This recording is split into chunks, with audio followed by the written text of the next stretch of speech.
Oke, baik, kembali lagi dengan saya di video materi pembelajaran matematika ya. Hari ini saya coba akan memberikan informasi tentang materi faktor ya. Nah, materi ini pertama kali kalian akan dapatkan di kelas 4 SD ya. Jadi, faktor ini adalah bilangan yang habis membagi sebuah bilangan tanpa sisa. Jadi saya ulang lagi, faktor itu adalah bilangan yang habis membagi sebuah bilangan tanpa sisa. Nah, untuk memahami konsep tentang faktor bilangan ini, saya akan memberikan sebuah contoh ya. Misalnya nih, saya punya contoh 6 ya, angka 6. Nah, 6 ini ya, untuk mendapatkan nilai 6 ada beberapa cara untuk mendapatkannya. Contoh misalnya 6 itu adalah hasil perkalian dari 1 kali 6 ya kan. Ada juga 2 kali 3. Oke. Ada lagi 3 kali 2. Ini ya, kebalikan dari 2 kali 3 sama 3 kali 2 sama aja, 6 kali 1 juga sama. Jadi faktor dari 6 yaitu angka 1, 2, 3, dan 6. Nah, angka-angka 1, 2, 3, dan 6 ini merupakan faktor dari 6. Kenapa? Karena bilangan 1, 2, 3, dan 6 ini adalah merupakan bilangan yang bisa membagi habis angka 6 itu sendiri ya. Contoh lainnya biar lebih paham teman-teman ya. Contoh lainnya 8 ya. 8 itu adalah hasil dari perkalian 1 kali 8. Otomatis ya, 1 nggak bakalan pernah hilang dari faktor ya. Pasti ada 1 dan angka itu sendiri dulu ya. 1 kali 8 karena kita mau cari 8 nih, faktor dari 8. Kemudian setelah itu 2 kali berapa supaya hasilnya 8? 2 kali 4 ya. Kalau 3 nggak bisa. Oke, 3 nggak bisa ya. 3 dikali berapa sama dengan 8 nggak bisa. 4 kali 2 pasti kembali lagi. Kalau udah balik lagi kayak gini, berarti faktor dari 8 yaitu 1, 2, 4, dan 8. Seperti itu teman-teman ya. Coba kita angkanya yang lebih besar lagi misalnya ya. Contohnya angkanya 18. Oke. 18 berarti 1 kali 18. Ini lazim ya, pasti ada 1 dan angkanya itu sendiri. Jadi kalau misalnya angkanya 18 berarti 1 kali 18. Kalau angkanya 6 berarti 1 kali 6, pasti ada. Kemudian karena ini bilangannya genap, 18 itu genap ya teman-teman, berarti bisa 2 kali 9, pasti bisa. Kemudian kalau 3 kali 6. Ada lagi? Sudah tidak ada. Jadi faktor dari 18 ini pasti 1, 2, 3, 6, 9, dan 18. Oke. Coba angka yang lain ya teman-teman ya. Angka yang lain. Misalnya 16 deh. 16 ya. 16 itu berarti 1 kali 16. Pasti ada ya. Kemudian karena 16 bilangan genap berarti 2 kali 8. Oke. Setelah itu 3 nggak bisa. 4 kali 4. Nah, kalau ada angka yang kembar kayak gini teman-teman, faktornya pilih saja salah satunya, jangan dituliskan kedua-duanya. Jadi faktor dari 16 adalah 1, 2, 4. 4-nya sekali aja kita tulis, 8, dan 16 ya. Jadi faktornya adalah 1, 2, 4, 8, 16. Nah, dari tadi contohnya bilangan genap. Coba kita pakai yang bilangan ganjil. Misalnya 15 ya. 15 berarti ada 1 kali 15 pasti ya. Ada 1 dan angkanya itu sendiri.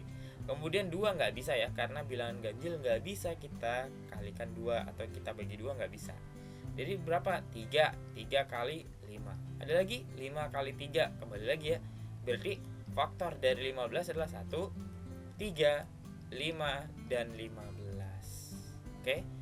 Pikir untuk contoh-contoh faktor bilangan ini banyak banget. Nanti teman-teman bisa coba sendiri bilangan-bilangan ya, faktor bilangan yang dari bilangan yang lainnya ya. Kemudian kalau misalnya faktor sudah teman-teman pahamin, kita akan coba ke yang namanya faktor persekutuan ya. Tapi sebelum itu saya coba untuk memberikan latihan ya buat teman-teman. Misalnya angkanya adalah ini 56 ya. Berapa faktor dari 56 ya? Nanti boleh teman-teman kalau mau silahkan tulis jawabannya di komentar ya. Untuk 56, faktor dari 56 apa aja. Oke, selanjutnya saya mau menjelaskan tentang faktor persekutuan ya. Jadi ini sudah faktor, kalian cari dulu faktornya, kemudian dia persekutuan. Persekutuan ini artinya sekutu. Dari kata sekutu, sekutu itu adalah temannya ya, yang mana yang bersekutu dengan dia ya, atau berteman dengan dia, ibaratnya kayak gitu. Nah, kalau kita mau tahu faktor persekutuan ya, biasanya ini ada dua bilangan yang harus kita faktorkan ya. Dari contoh yang sudah ada, kita coba cari faktor persekutuan dari 6 dan 8 misalnya ya. Karena kita udah punya itu dari contoh, faktor dari 6 itu sendiri adalah 1, 2, 3, dan 6. Nah, lantas kalau 8, faktor persekutuannya adalah 1, 2, 4, dan 8. Nah, dari faktor persekutuan kedua bilangan ini, kita lihat pasti ada yang kembar teman-teman, atau ada yang sama ya.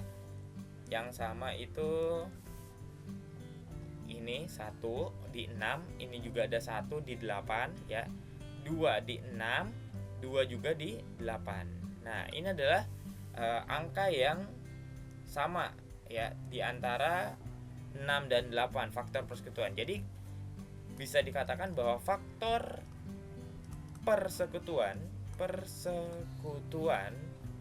dari 6 dan 8 adalah 1 dan 2, karena angka 1 dan 2 ini adalah faktor dari yang ada di 6 dan ada di 8. Jadi setelah kita dapat faktornya dari masing-masing bilangan, kemudian kita lihat yang kembar atau yang sama dari yang ada di kedua bilangan itu. Nah, itulah faktor persekutuannya. Contoh yang lain ya, bisa kita cari faktor persekutuan dari contoh aja yang sudah ada ya. Faktor persekutuan dari 15 dan 18. Nah, kalau kita lihat 15 itu faktor bilangannya adalah 1, 3, 5, dan 15. Sementara 18 itu adalah faktor bilangannya 1, 2, 3, 6, 9, dan 18. Nah, pasti teman-teman bisa melihat ya bahwa faktor yang kembar ya, yang kembar dari faktor bilangan dari 15 dan 18 yaitu ini ya, 1 dengan 1 sama 3 dengan 3. Ada lagi? Nggak ada ya teman-teman ya. Jadi faktornya adalah faktor persekutuannya, faktor persekutuannya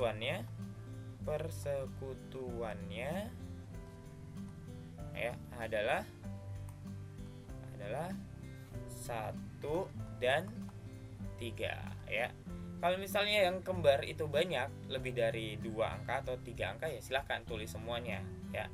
Ini hanya sebatas contoh saja. Mudah-mudahan materi tentang faktor dan faktor persekutuan di video ini bisa memberikan pemahaman baru buat teman-teman sekalian ya. Dan sampai jumpa di video-video saya yang lainnya ya. Terima kasih sudah menonton video ini sampai akhir, dan sampai jumpa.